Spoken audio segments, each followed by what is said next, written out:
Good morning. Welcome into Five Clubs. Great to have you with us on this Monday. Hope everybody had a great 4th of July holiday weekend. I am Gary Williams. Great to be back in Charlotte, North Carolina. Our home for the next hour here on Golf Channel and on Sirius XM's Channel 92. That is PGA Tour Radio. This program always brought to you by Century Insurance. If you've got business insurance needs, they are your answer, and they invest in golf in great ways with the USGA, with the First Tee. We thank them for their great support, as well as our 3 North Carolina-based companies. Golf Pride, when it comes to grips, not only the options, but the materials. No grip company is trusted more than Golf Pride at every level around the world. Peter Millar, when it comes to apparel, when it comes to needing sport coats and ties and swim trunks and everything in between, they've refined performance, luxury, and style better than anybody for more than 2 decades. And of course, the cradle of American golf, Pinehurst. And they've got new things coming left and right. The new clubhouse at number 10 and restaurant. They are opening a new restaurant in the main resort this fall. Station 21, construction of number 11, Core Crenshaw beginning. They believe success is always under construction. That's why they are the Pinehurst Resort. All right. We got lots to get to. I was in southern Indiana. You talk about a big slice of Americana, down to the barbershop quartet and an ice cream shop called French Licks, where you can get ice cream and cocktails. What else do you need, people? Well, in my life, I only need one thing now. All right, we got plenty to get to. The Billustrator in studio. Five Clubs contributor and a man who is getting ready to embark on another start in the American century. I have not looked at the draft board, the DraftKings board of the odds on Bilas top 10ing this week. Can we get that, please, from the crack staff? What are his odds to top 10 this year? He will be in studio with me here in less than 15 minutes. Not only his thoughts on this event that he plays in every year, where it seems like the list of celebrities and athletes, and they're kind of one and the same who play in this, gets bigger, deeper. I know Steph Curry is back this year. He won it a couple of years ago. Plus, also, we're going to talk to Jay about NIL and college athletics, and specifically as it relates to college golf. And also, Jay has had his view on LIV and the PGA Tour since this thing began. And I'm curious as to where it is now, because he was steadfast in his feelings about what he thought was the most practical thing to do, looking at it from the PGA Tour standpoint. So looking forward to having Jay with me soon enough. But we've got plenty to get to here on this Monday morning. The John Deere, another slice of Americana. It goes to Brian Campbell. And let's take a look at the leaderboard, the final leaderboard. They get another playoff. We're in the middle of a rash of playoffs on the PGA Tour, 3 of the last 5. Pardon me. So it is Brian Campbell over Emiliano Grillo. First playoff hole, Grillo hits it over the green. Can't really hit a pretty good third. He was still off the green. Brian Campbell hit a fantastic second shot from kind of a wonky lie. So he wins for the second time this season, his second win of his career. Kevin Roy, back-to-back top 10s for him. David Lipsky, I thought the putt that he had for par in regulation to get into that playoff, I thought it was going in. So did he. Carson Young, a very much needed good week for him. He goes from 152 to 132 in the FedEx Cup standings. Lucas Glover, who has got a great record there at TPC Deer Run. He's won the event, a top 5 for him. Lucas continues to improve his position. He gets to 23rd in the FedEx Cup standings.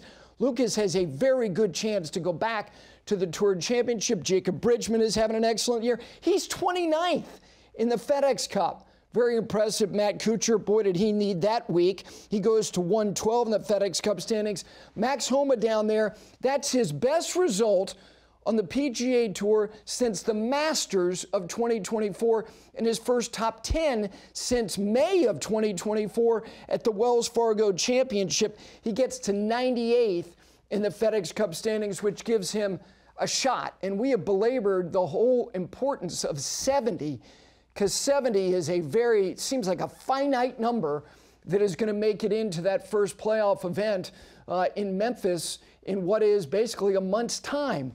But let's get back to the top of the leaderboard, because Brian Campbell is a great example of many things. That it does not mean that you have to have a lot of pop in the bat to make a living on the PGA Tour, because I'm going to consider one thing.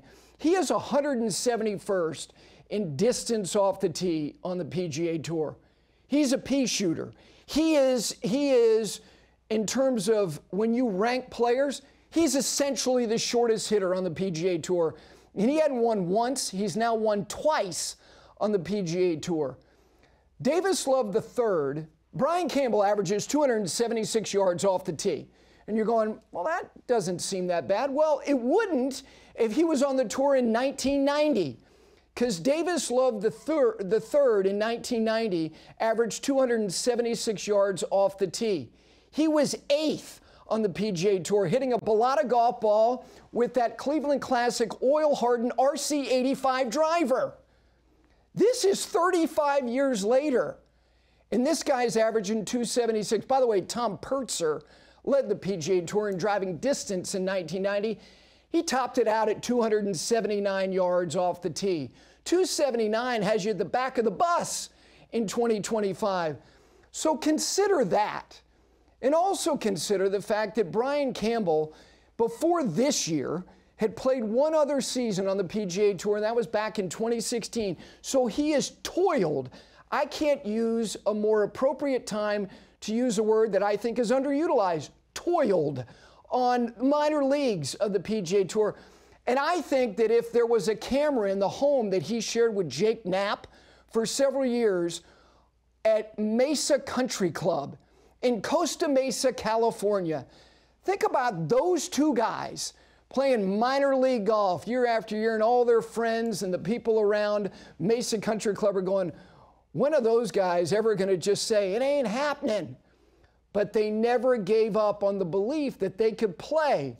So those two guys, Power and the Penguin, both wearing the Munsingwear Penguin, are now winners on the PGA Tour. If you knew them at Mesa Country Club back in those days, would you have thought, and they probably would have cut you off at the bar if you said, no, seriously, I'm telling you, those two guys are eventually both going to win on the PGA Tour. I know they're living in that house and they're playing minor league golf. That embodies another thing that I'm a firm believer in, that we're all in a race. Life is a race, but you ain't running against anybody else. It's your race. Just keep running. And Brian Campbell and Jake Knapp, sharing that home at Mesa Country Club, just kept running and kept the lights on, kept the dream alive. And here's one last thing about Brian Campbell. And I'm going to invoke some names. If you're a Yankee fan and you were watching Yankee baseball in the 80s like I was, when they stunk on ice and they were so far out of it, and there was no wild cards back then, so you couldn't go, 81 and 81 and sneak in, get a wild card game. You either won the division or you went home. Guys like Steve Balboni and Kevin Moss. If you're a Mets fan, how about Dave Kingman? You like that name? Sean Casey, Rob Deere. What do all those guys have in common? They either went yard or they struck out. Brian Campbell has missed more cuts in his career on the PGA Tour than he's made, but he's also won twice. In this season alone, outside of his 2 wins, his best result is outside of the top 30. So when Brian Campbell, twice, has sniffed the lead, what has Brian Campbell done? Closed. It's a hell of a story. It really is. For a guy who does not have, unlike the guy who won last week, who was in the mix and then withdrew from the event, Aldrich Pietgieter, who is #1 on the PGA Tour. Think about the dichotomy between last week and this week. Pietgieter is easing it out there at 194 ball speed and 329 yards off the tee on average. And Brian Campbell is easing it out there, or belaboring it, at 276. They come in all shapes and sizes, all styles, all age groups, and everybody has their own path.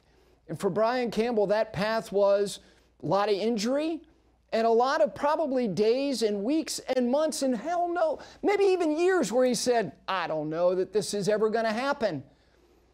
I also don't know that Brian Campbell's front and center in the mind of Keegan Bradley. But you know what? I'll ask the captain of the United States Ryder Cup team tomorrow, because he'll be on this program at 8:05 Eastern.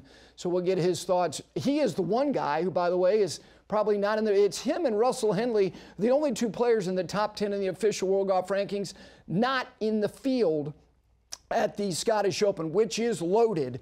And we will talk at length about that tournament as we progress this week. And as a matter of fact, Trevor Immelman, who will be obviously the lead analyst, as he always is for CBS, he's on the program Wednesday from Scotland. They've got this coverage for you early in the morning. This is a glorious fortnight for the PGA Tour and really for men's professional golf, because you get early golf in the United States at the Renaissance Club.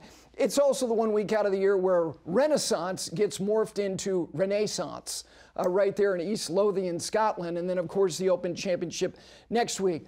And one last thing about this tournament, and that is as it relates to Max Homa. We pointed out the fact that it's his best result on the PGA Tour since he finished third at the Masters in 2024, and his first top 10 since the Wells Fargo in May of 2024. And oh, by the way, that's his first final round sub 70 since the beginning of February. And he had a great quote talking about Jalen Hurts, the quarterback of the Philadelphia Eagles, and he said he saw this quote and it spoke to him about purpose. And I'm paraphrasing, but Jalen Hurts said something like, you know, I was thinking about purpose long before you were thinking about me. And so whether Max Homa won or lost, he obviously has purpose in the way that he plays golf. And most importantly, for people who cover the game, he shares. He doesn't share nearly as much on social media because he said social media is for start the alphabet holes. Yeah, I think that it's populated by a lot of those. But if you're a fan of his, and how could you not be, that's very, very encouraging to see him really, really in the deep end of the pool and actually touch the lead solo there early in the final round, making a couple of early birdies. So that is the story from the John Deere. When we continue, Jay Bilas will join us. He has been a contributor to 5 Clubs since we launched this. You get his picks every week. We get him in studio before he heads to Tahoe to play in something he loves. And why does he love it? Why does he love this game? And also his thoughts on the Tour, LIV, NIL as it relates to college sports, specifically golf. Nice to have you with us. It's a Monday edition of 5 Clubs, July 7th, here on Golf Channel. Also, it is SiriusXM's Channel 92 on PGA Tour Radio. Back with Jay right after this.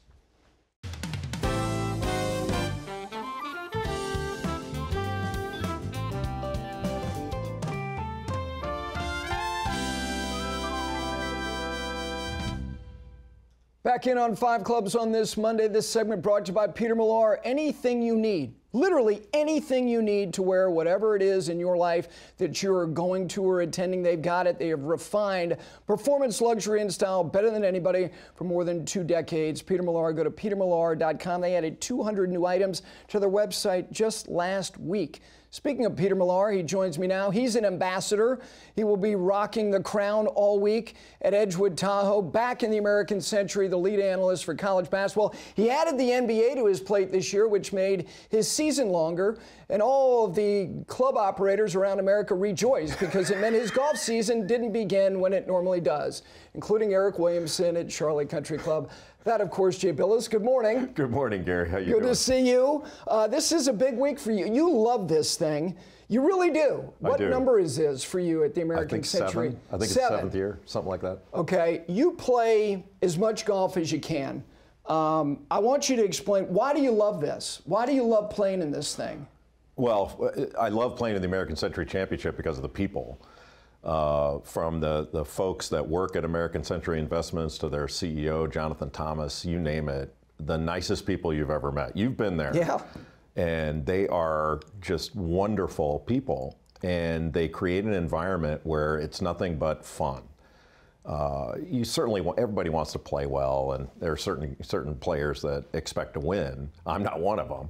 But it's a wonderful environment. And for American Century, honestly, Gary, when I first started watching the tournament, I thought American Century was an insurance company, but they're a financial services company, and they donate 40% of their profits go to medical research and charity. And I don't know any other company that's doing that. And just the culture of that entire tournament is joyful. It's just fun to be there. It's nerve-wracking when you can't putt, which happened to me the last couple of years. So hopefully that'll improve. But it's just a blast. I mean, I can't imagine what it's like to get an invitation to the Masters. But for schleps like us, when you get the invitation every year, it's a thrill to be able to go back. And that the guy to your right there is Harlan Prater, who is a collegiate golfer at Duke. You guys went to school together. You do have somewhat of a reputation of being a caddy killer. Yeah. That only from one guy, Dave Feldman, who you fired. Yeah, Dave Feldman was my caddy. A great broadcaster, a great friend. He was my caddy the first year. And when we got to 17, which is a par 3, it's got all the boats, and talk about a party atmosphere. I had hit one on the green. I probably had 15 feet behind the hole, and he comes up next to me, and I said, what do you think? And he said, I think it breaks a little right to left. And I said, okay, what are we missing? He goes, I don't think we're missing anything. And I said, a putter? So he ran back to get it, and when he came back, he screams out, in my defense, we haven't really needed it. But Harlan played golf at Duke, and talk about a guy who's dialed in. He knows every yardage. But the self-congratulation when I hit a good shot that he goes through of boy, I really gave you great yardage. It's no doubt. So it shows you how little I had to do on a Sunday night. I'm looking up your results in this. And it's not to point out, that I think that you have underperformed in this. Last year, I sucked. Okay, well, last year your result was not great. I know you felt like you hit it better. Here's my point about you, because you and I have played hundreds of rounds of golf together. I think that you should. I don't know what your goal is as far as your point total. You've been in the kind of the 17 to 19 point range. 2021, you had 19 points. I think 10 points a day for you, 30 points. Yeah, that's my goal. Now, explain to people, again, you played in some club championships at places where you are members. So you like the experience of card in pocket, where literally you got to put a number in a box. Mm-hmm. Why is this particularly different? Because you mentioned it's nerve-wracking. I played in the event twice. The crowds, it's sensory overload. What is different about having a card in your pocket where you have to put a score in a box, even though there is a max number in this particular event? Well, I mean, when you card a double, it's -2. Yep. And so it's a point for a par, 3 for a birdie, and then -2 if you make a double. So for me, last year, I mean, I keep stats on it. Each day I hit at least 10 fairways and 10 greens. And I putted like a blind person. I was horrible. And it started getting in my head. I started missing shorties. Then I started putting it 5 feet by the hole. You'd miss the comebacker, then you get tentative. It became a mental nightmare for me just to putt. But I hit the ball well enough to shoot in the mid-70s every day. And if I had putted halfway decent. So that's really the challenge for me. Can I putt better? And so I've worked on that the whole year. Mm-hmm. I've changed my putting stroke. I work with a guy named Jack Fields at Charlotte Country Club, who's the director of instruction. Who is a great player himself. Great player. Yeah. I mean, he knocks the Won the crap out of the ball. Played at the University of North Carolina, young guy. I take lessons from him. He can still play golf. He and I are a great team, actually. We've won the Smith Cole at Cherry Hills in Denver 2 years in a row. dropping Yeah, well, it's titles. because of me. He thinks it's because of him. It's because of me. But it's a lot easier for me to play in that because I got him. You got a partner there. Yeah. So if you do have a heart attack on a hole, you got him. I'm all by myself at the American Century, but it's fun. It's really fun. I just have to get my nerves under control on the greens. Okay, we'll get past your favorite subject, which is you, in a moment. Last thing about you in golf, because this is important, I think. You and your wife could do whatever you want to do. Kids are out of the house. You devote a lot of time to this game. You and I started playing golf more than 25 years ago when you were averse to hitting a driver. Why does golf give you so much? Why are you nourished by the game? Well, it's the challenge of it is one thing. The other part is the social aspect of it. I joke, I hope it's not true, but I joke that if I didn't play golf, I wouldn't have any friends, that all we want to do is go play. And so it's a great social thing for me. But it's also something at my age, I'm 61 now, like I'm not going to play, I don't play basketball anymore. I'm not playing pickleball because I don't want to be in a hospital. I think pickleball was invented by orthopedic surgeons after P90X went down. But I just enjoy it. And I'm learning more about the game to where I'm getting better. And that's been fun. Like, Charlotte Country Club's undergoing a renovation right now. Andrew Green's coming in, redoing the whole place. So our range has been closed for quite some time now. And I didn't realize how much I enjoyed going out and just hitting balls for an hour. And I haven't had that for, I don't know, it's been 6-8 months.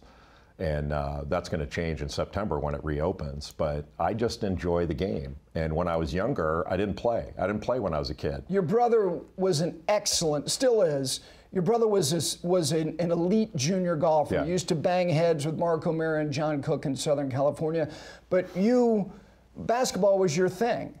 So you didn't play golf. I didn't play golf because, and the reason was, and you and I have talked about this, but at the club my dad was a member of, it was a great club, but it seemed like people were always saying, don't walk here, don't do this, be quiet, don't do, and I was like, nobody ever tells me that when I'm playing baseball or basketball. And so I kind of went away from it. And I started playing golf when I was playing professional basketball overseas, and I was home for the summer working out. And my friends played, so I would tag along with them and, they'd gamble a little bit. It was fun. And then you really got me into it like 25 years ago when I really started to enjoy it and take it seriously. But it's fun. And what else can you do that's going to give you that much enjoyment for that amount of time? Like, you get to destroy private property while intoxicated. It's a great game. I want you to share with people, you used to go on these trips in the summer with Bob Knight, and it was a collection of it was his crew. Yeah. But he had an affinity for you and you for him, and you would go on these trips, but I know that you found these trips somewhat frustrating because he would play the places off the beaten track for the most part. And for a guy who is the ultimate rule follower, wasn't he the ultimate rule breaker on the golf course? Yes. Like, he would hit a foul ball and drop another one down. Yeah. Like, he did not play by the rules of golf. No. So we went twice to Scotland, twice to Ireland, went some other places. And exactly what you said, if he didn't like the shot, he would just hit another one and would look for a golf ball forever. So if he hit one sideways. I think you hit a certain age where that becomes something that is I mean, I was like, I'll give you a sleeve of balls if we can move on. And then one time we were playing in Ireland, and he had a shot that was short of the green, and we're walking up to the green, and we walked, and he was saying, hey, let me borrow your sand wedge. And so he hits a shot with my sand wedge, and then I look down, he had his sand wedge with him. And I'm like, why did you need my sand wedge when you've got yours? And he said, well, if I hit a bad shot, I didn't want to throw mine. And I couldn't tell whether he was kidding or serious, and he might have been serious. Last thing about the American Century, you've played with a whole kaleidoscope of people. Who loves golf, but golf doesn't love them back? Are there a lot of them out there that you have been paired with that really do love golf, but there's no affection from the game back to them? Well, there are so many good golfers out there, yes. And there's a group of them that I just can't compete with. Sure. I'm not going to compete with Marty Fish. Come on, man. You can be in the same group with them, but you're not playing the same game. Yeah. I understand that. But my favorite moment, I was playing with John Lester, the former pitcher, and great guy and really good stick. And he had hit, I think it was number 4. He had hit in 2, so he probably had 8-9 feet for eagle, and 3-putted it. And so when we were walking to that 5th hole, that par 3, he was right behind me, and he was going, I love golf, I love golf, I love golf. Because he was so mad about 3-jacking one, and I understood it because with all the putting problems I had 2 years ago when Steph Curry won it. Yeah. So he made an eagle on 18. I had the exact same putt earlier in the day on that hole for eagle and made par. Like, you're like, really? I blew it 5 feet by trying to make eagle, and then missed the comebacker and had to walk away with a par. And which, when I started the hole, I would have said, okay, par, I'll take that. But that was a frustrating. No, that's a cupcake hole. You gotta make 4. Your putting stats there, you would be at the bottom. I mean, you have between like 36 and 40 putts a couple of rounds. I had 2 putt was my. I might have had one putt in 3 days. Everything was 2 and 3 putts. All right. Sadly, we're going to get back to other things other than Jay himself. We are going to, but I'm curious to get your thoughts on where you think everything is as far as the Tour and LIV. You and I have talked about it since the outset, and then also so much has changed in college athletics, and that includes college golf. And I had the captain of the Walker Cup team, Nathan Smith, on the program a couple of weeks ago, because the Walker Cup is so important, and I wonder about the landscape changing so much. We'll take a break. We're going to continue with Jay and get his thoughts on all these things as they relate to college golf and the payment of players. And what is amateurism now? As we continue with you, it's bottom of the hour here on a Monday edition, 5 Clubs on Golf Channel, also Sirius XM's Channel 92, that is PGA Tour Radio. We're back with the Billustrator right after this.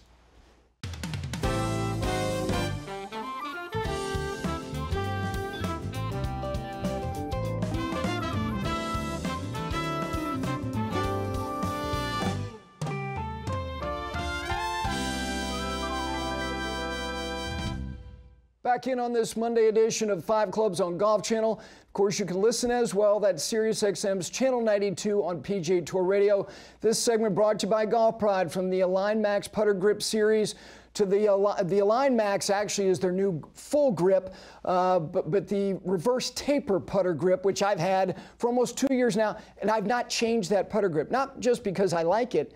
The materials are so good it doesn't disintegrate like all the other competitors. That's why more players at every level trust Golf Pride. All right, Jay Bilas joins us. Don't know if he will be in a featured group on Friday on Peacock or not, but he is headed to the American Century, his 7th start in this event. But Jay, let's talk about some things, because you're invested in golf, not just playing. You watch golf, you follow the industry. You and I, when the whole LIV thing started, you had a position that was not really shared by a lot of people, which was just let them play where they want to play. I know that position has not changed. Do you think that is what they absolutely should do now? Do you expect that to be the resolution of this thing going forward, whether it's 26 or 27? Let me preface by saying I don't know this as well as you do. But when this first started and LIV became a threat to the PGA Tour, my feeling was, what are you fighting about? If there's too much money to turn down, they're going to go. The issue for golf is, especially in the majors, but also PGA Tour membership, if they play in enough events, who cares what they do with their other time? I didn't feel like the Masters was going to tell so many former champions they couldn't play. You can't really call yourself an Open if it's not open to everybody. What's the holdup here? And so on one hand, you had people saying, well, LIV's never going to get off the ground. It's not going to be a threat. And then it was treated like this existential threat. So I didn't understand why do you want to fight over this? And now we're at a position where it seems like everybody is coming back into the fold. But your statement just now, starting this, of kind of get over yourself a little bit, is how long are we going to hold a grudge on this thing? Mm-hmm. People made their decisions. They were rational business decisions. You may not agree with it. You may think loyalty, all that. There are a lot of reasons to feel a certain way. But to me, this doesn't add anything good to the game, to hold these grudges and all this stuff. Bring everybody back into the fold. Golf fans want to see the best golfers play. And that's what I want to see. I want to see the best golfers play. Now, if you ask me, and you haven't yet, but you ask me, do you watch LIV? The answer is no. Yeah. Why don't you? Because I don't get it. Yeah. I don't, like when I watch I have watched it a little bit, mm-hmm. but I don't know when the events are. I don't know what they mean. It looks like a financial channel with all the stuff going on the screen, and it just doesn't move me. Yeah. I watched the John Deere. And it didn't have all the best players in it, but I love watching good golfers play. Do I enjoy watching the best golfers play? Yes, I enjoy that more. So why not have more of that? And look, I get it. The PGA Tour is changing and has changed, and I think most of the changes are great. It doesn't affect me. I'm a fan. The players have to determine that. But you know, some of the stuff that's been going on lately about guys complaining about, well, I don't have to talk to the media and all this stuff. Like, come on, man. You do have to talk to the media. You owe it to the fans. Whether you play well or play poorly, nobody cares. Like, come in and talk. I think you owe it to the game. That's just my view. Sure. They don't have to, but don't be surprised when people criticize you for not doing it. Right. Because that's fair game too. And I just don't understand some of this stuff. But I agree with you with what you just said. Like, kind of, let's get over this and move forward. Now, you don't have to move on. You can still say, I wouldn't have done this. That's fine. But what good is this going to be going forward if we keep holding a grudge over people's decisions when they had rational business decisions to make? Yeah, at the beginning of this, when you and I would talk about this, there was language in the contract that all players of the PGA Tour sign every year that says that you cannot play in an event in North America that competes against the PGA Tour. And I kind of leaned on that, like, look, they are in breach of the language of the contract that they sign each year. But beyond that initial period, the longer this has gone on, one, I thought that there would be some type of resolution. My understanding is that back in March, they were kind of close, and for whatever reason, it dissolved. And now they're kind of back to where there is this idea that they're kind of going their own ways for the time being. My intuition tells me that Brian Rolap, who is the new CEO of the PGA Tour, in concert with these men who run big-time sports enterprises, which have invested in the PGA Tour, are going to say, look, the product is better if there are pathways for the best players, wherever they're playing for the most part, if they dip their toe back in this water. So what you thought from the outset, I think, is eventually what is going to be the case. Now, what I will also say is, as far as making decisions, that's the other part I do agree with you on, that, look, a lot of those guys had choices too. They chose to stay. And oh, by the way, the leveraging that they did because of the money being made elsewhere in order to keep them here had made them all a lot wealthier over the last 3 years. All this stuff is remindful to me of the old AFL NFL thing, or ABA NBA. This kind of thing has happened before, and it can all be a good thing.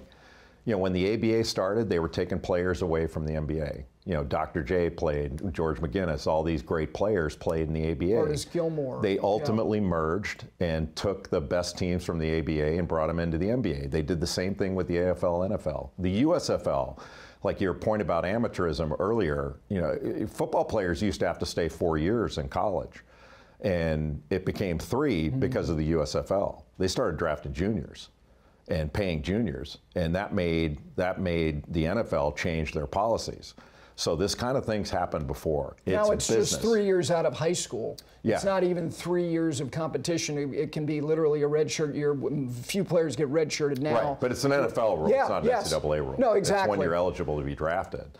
And you know, when all that started, shifting to the amateurism piece, when all that started, the NFL is younger than college football by 50 years. And college football was a big player, and the NFL was just getting started. And the NCAA put in a rule that said anybody that works in professional sports is no longer eligible to work in college sports. That meant coaches, officials, you name it. And the NFL basically came to the NCAA on bended knee and said, please don't do this to us. And they agreed, we will not draft your players until they graduate. And so that's where that came from. And it came to a head in the 80s with the USFL when they started drafting juniors, and that's what caused the NFL to change their draft policies. Your position on college athletes getting compensated, you have been steadfast from the beginning. I think part of it, correct me if I'm wrong, is rooted in your legal background, that with respect to their ability to earn money, and the fact that this industry, which is a multi-billion-dollar industry, and the countless examples of, as you point out on social media, the idea that there's not enough money, that there is absolutely enough money. Do you think that college athletics, include college golf, is going to be altered in a way that's you're going to feel like it was damaged in 10 years? No. Do not? No, because the competition's the same. If anything's worth doing for money, you should be able to benefit from it. So look, I was not stumping for Division III athletes to get paid, because Division III is run basically like high school. The schools pay for the sport and the athletes compete. The coaches are paid a reasonable amount. They straddle red and black, I would imagine, I mean, every year. it's what college sports says it's about. But from the time probably about 1984 until now, college sports has been run like a multi-billion-dollar entertainment industry, which is what it is. So when people say now that players are getting paid, it's just like minor league sports. No, it's not. Minor leagues don't have multi-billion-dollar television contracts and pay their coaches millions of dollars. That's not what happens. The college sports, college football is like the NFL, and college basketball is just like the NBA. They make tons of money, and they pay their coaches ridiculous amounts of money. I'm not saying they're not worth it in the marketplace, they are. But when you compare what they make to the rhetoric of the NCAA all these years, which is that, this is just an educational program and all, like, come on, man. Like, you're not paying any professor $12 million a year to teach a class, but you're paying these coaches that amount. And then they're telling the players, if you take a sandwich, you're a criminal. Like, that's not gonna work. And, like I had said this for a long time, like the only thing in America that's truly amateur is golf. Because an amateur golfer that's going to play in the USAM or the Mid-Am or whatever, they decide whether they're going to play in that event. Can't play this summer, I got a wedding. I can't, got a family thing, I can't play in the Mid-Am. Or they decide how much they're going to practice, or if they're going to practice. You don't do that in college. Like I never told Coach K, hey, listen, I got a test coming up, I can't go down and play in this away game at Clemson. Like, you're going, and you were employed. And that's fine. I had no problem with it. But you were employed without being able to be paid. You were capped, and they're still capped now.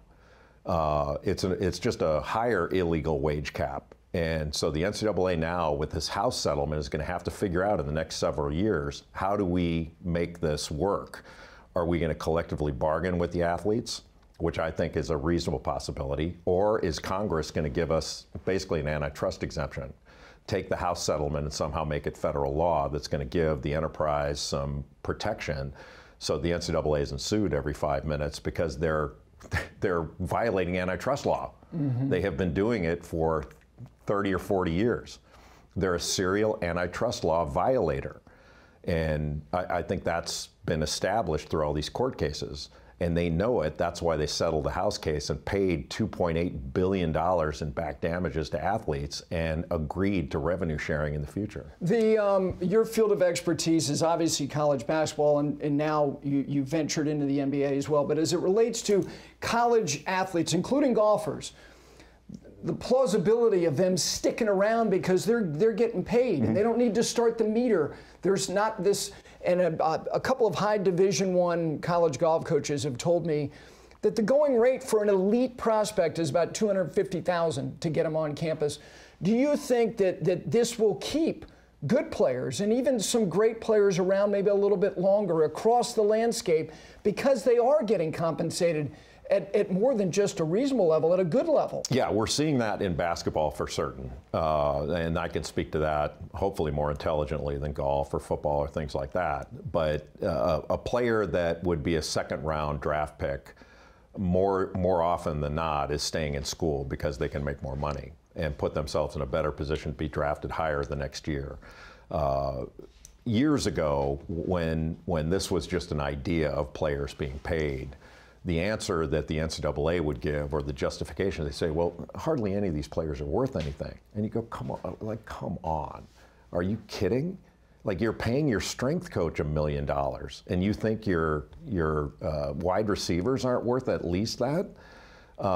Clearly, that was a lie, and they knew it. And that's been proven by the fact that now players can be compensated. All these different schools are competing for talent. And so they're putting more resources toward it. So we're going to see a shift in resources. Staffs aren't going to be as big.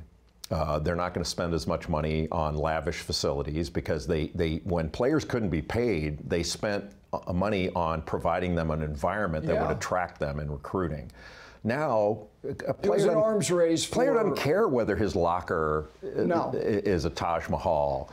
They'd rather have the money. Yes. And so things have improved greatly, and we've seen the quality of play improve because, to your point, players are staying longer. And you have older teams now.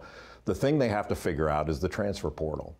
Because you can't, on one hand, have the rhetoric of the NCAA be, these are students, athletes are students to be treated like any other student, and then restrict only athletes. And as you know, in only 5 sports was there a transfer restriction. In football, men's and women's basketball, baseball, and hockey, I believe. If you transferred from one school to another, you had to sit out a year, and they called it a year in residence. And the idea was you had to have that year to get used to your new school, which makes 0 sense. A high school player doesn't have to sit out a year to get used to his new school with 0 college experience, but someone who's been in college and wants to go to another college, well, you need some time. That makes no sense. So they realized they were going to get killed in court on that, so they came up with the transfer portal. But now that players can be compensated directly by their schools under this new House settlement, you can sign players to contracts now. The school can do it. Yep. So in those contracts, they can be multi-year, can be whatever you want. You negotiate at arm's length with the player, but you can put a buyout in there. So you put a buyout in that, and player's not going anywhere because the new school, somebody's going to have to pay that buyout. And if the school pays the buyout of the school that the player's going to transfer to, that's going to count against their cap. And now, whether that's going to be legal long term, we'll see. But I think during the settlement period, the House settlement in the next few years, I think that'll be okay. And that should stabilize some things on the transfer front. There won't be as many places to transfer to because roster sizes have reduced, and that's a good thing. And I think that'll stabilize things a little bit more. Okay, you used the term improved performance a couple minutes ago. Why don't you improve your performance at the American Century, represent yourself, your family, and 5 clubs in a Bob respectable way? Rotella is around. I would love to He doesn't have enough time or energy. Thanks for coming in. Thank you. Have a great week out at the American Century. I know how much you love it. Jay Bilas, part of the 5 Clubs family. We come back. Some final thoughts on a Monday right after this.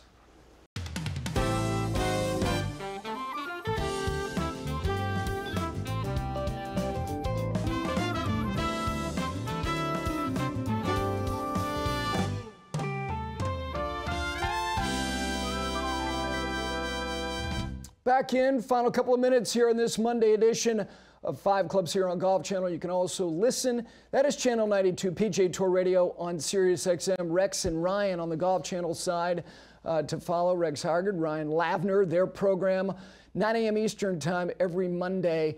There was a note that was released early this morning. I can't remember exactly who had this information first, but Collin Morikawa has got a new caddy, at least for the next couple of weeks. And it's somebody caddied for Seve. Billy Foster's had a hell of a run most recently. He was with Matthew Fitzpatrick. So Collin Morikawa and Billy Foster hooking up for at least this fortnight. Scottish Open and then the Open Championship. Billy's a legend in the caddy circles, so that'd be interesting to see if it goes well. And Collin Morikawa is having a very productive year. He's also had an eventful year as far as some friction, little dust-ups with the media. Somebody who has not had any media dust-ups is Lottie Wood. She won the Irish Women's KPMG Open, the Irish Open, presented by KPMG, by 6 shots. She's a college golfer. Lottie Wood is a prodigy. She has won everything significant at the amateur level. She won the McCormick Award that is bestowed upon the #1 amateur at the end of the calendar year. She won that last year at the amateur level. She won the Augusta National Women's Amateur. She won the Women's Amateur, which is a Women's British Amateur. She's done it all. And now she has won a professional event on the LET by 6. Very, very impressive. Couple other nuggets to get to. Jordan Spieth not in the field at the Scottish Open, which makes you wonder, is it the lingering effects from what he was dealing with for the ailment that he had in his neck area that forced him to withdraw from a PGA Tour event for the first time at the Travelers? Look, these are crucial weeks for any player, particularly somebody like him who's hovering right around, the last I checked, I think it was updated last night, 43rd in the FedEx Cup standings. He obviously wants to be on a United States Ryder Cup team. He's won the Open Championship. It's unfortunate that he's dealing with whatever he's dealing with that is preventing him from being in the field this week. Second strongest field in men's professional golf this year is this week at the Scottish. Trevor Immelman's going to be with us on Wednesday. Looking forward to that. The best thing I saw this past week in all of golf was not on television. Roman Solomon, junior golfer, shot 64 in the final round of the underrated event to win at the Pete Dye course at French Lick, Indiana. Strong, very strong. Have a great Monday tomorrow. Keegan Bradley on the program. We'll see you then. Have a good Monday.